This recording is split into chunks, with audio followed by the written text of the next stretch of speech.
Hello, welcome to my channel. Do you know who Einstein's favorite mathematician is?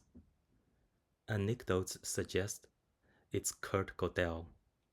If you are not in the science field, you might not have heard of him. However, he is widely regarded as one of the most influential mathematicians and logicians of the 20th century. Gödel single-handedly proved that the mathematical system we all know, upon which modern physics, chemistry, computer science, and virtually everything else is based, is flawed in a fatal way. It's neither complete nor possible to prove every single true statement.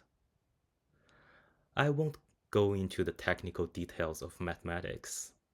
I know, except for weirdos like myself, who are passionate about science, who would rather dive into it than listening to Taylor Swift, Lady Gaga, or listen to the richest man in the world to teach you how to blame immigrants and transgender for every problem you will encounter in your entire life. The moral of the story is that Gödel was a really brilliant logician, and even Einstein admired his logical prowess. When he applied for American citizenship, he famously said, "There was a legal loophole to turn America into a dictatorship without violating the Constitution." If this statement came from his mouth, it's quite likely it's true and logically sound. Now, let's address the question I want to discuss today. After this election, will America finally become a dictatorship regardless of what you think? Theoretically, yes. One of the greatest logicians already answered that. However, let's rephrase the question in a more realistic manner. Can any president-elect, regardless of their political affiliations, along with the richest person in the world as an ally, turn America into dictatorship within a reasonable amount of time frame? My answer is no. At least not in our next 4 years.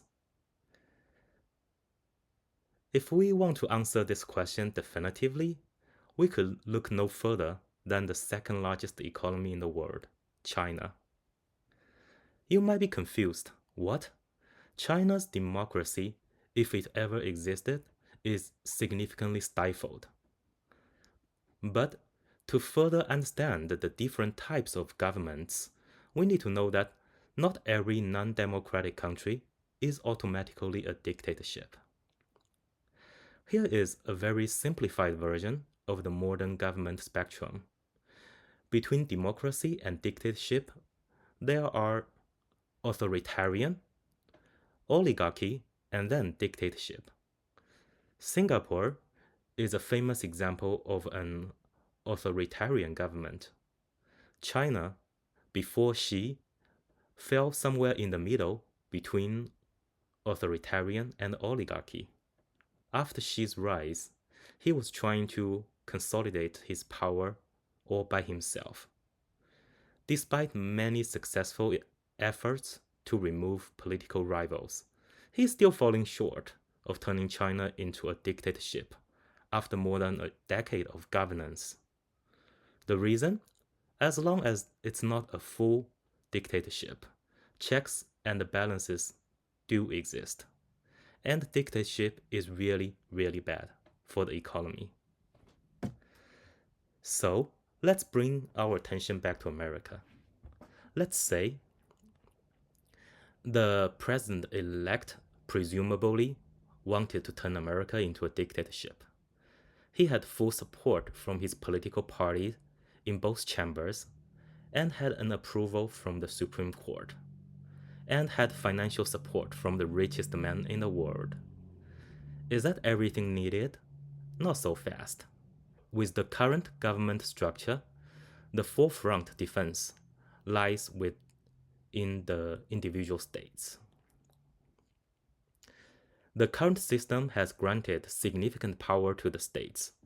Notably, the states have the authority to levy taxes on top of your federal income tax. Let's say, assuming that the United States has not descended into complete chaos and war, and we still have a semi-functioning government, having access to tax money provides a substantial advantage in resisting the federal dictatorship. You have the power to choose who to employ as public servants, which business to grant tax credit to, and in extreme cases, to hire militants for specific purposes. If a few states were to unite and join the resistance, it would at least significantly slow down the process of dictatorship from the federal level and make it very challenging to achieve in just 4 years. Next, some pressure will come from within. If America were to somehow successfully establish a dictatorship government, that means the dictator would have unlimited power.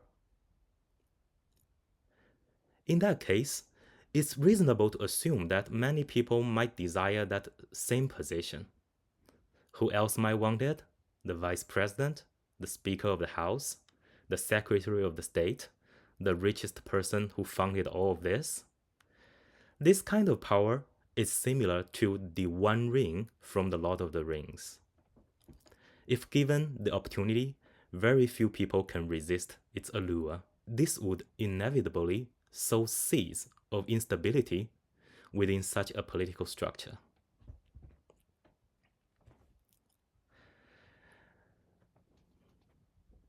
The next power defense comes from the business sector.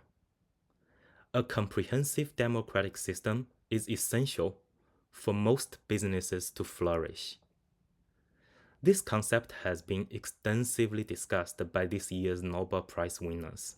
In their work, they provided detailed insights into how a country's political system can significantly impact its economical prosperity. While I won't provide an in-depth lecture here in my channel, a single Google search can offer you further information. However, you may wonder why the richest men seemingly support the current political inclination of our government.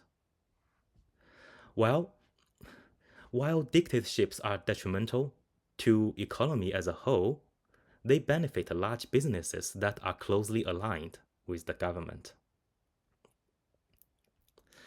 The next defense comes from international communities.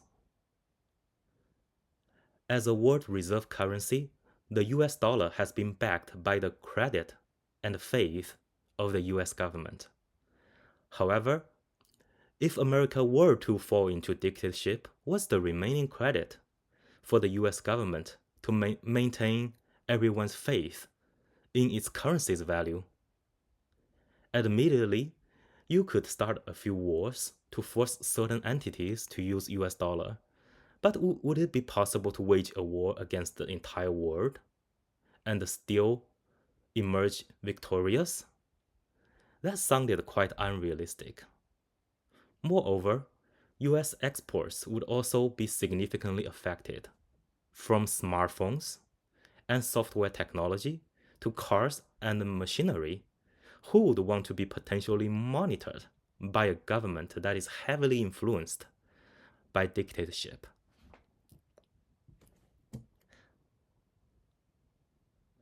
The last line of defense, in my opinion, and the most crucial one, lies with the people. The beauty of a democracy is that we can always find someone to blame for the past problems and then move forward with a new leader. They may improve or worsen the situation, but in a few years, we have the opportunity to rectify it once again.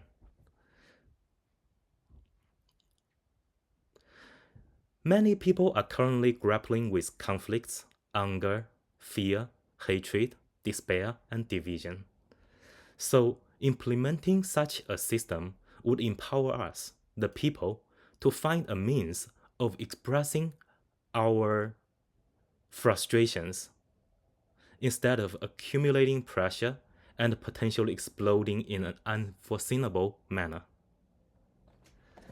This would help maintain people's mental well-being, preventing them from resorting to extreme measures in pursuit of solutions. And don't underestimate this power. It serves as the ultimate deterrent against a potential downfall of a democracy into dictatorship. Again, let's look at the recent events in China. Multiple incidents occurred in China where a jobless man, hopeless with his situation, decided to revenge the society because he has nothing to lose. This kind of incident has become more common nowadays, and we can rarely blame it as a single, isolated event. The most famous recent incident was a man in Zhuhai City drove his truck into a park full of people, causing 35 deaths and many more injuries. Not to mention, Zhuhai is located in the Guangdong province, which is the most economically prosperous province in China. Why do we see such a significant increase in this type of crime lately?